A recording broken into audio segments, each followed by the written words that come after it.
عبد الولي الأركاني أيضا نفس طويل، وأريد تعقيبك بعد على هذه التلاوة. لله رب العالمين الرحمن الرحيم مالك يوم الدين إياك نعبد وإياك نستعين اهدنا الصراط المستقيم صراط الذين أنعمت عليهم غير المغضوب عليهم ولا الضالين.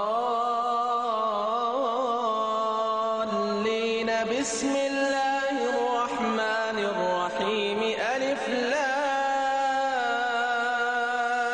ميم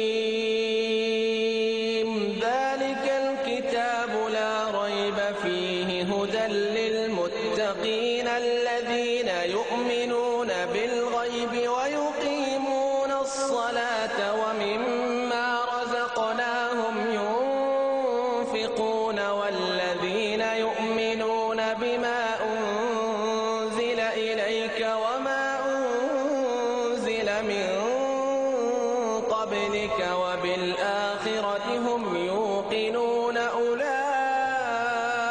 على هدى من ربهم وأولئك هم المفلحون.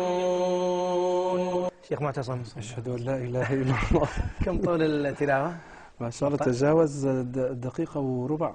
يعني اللي عنده هكذا نفس شيخ أنا أقول حطم الرقم القياسي هذا. حطم الرقم القياسي غريب، خاصة في الترتيل صراحة.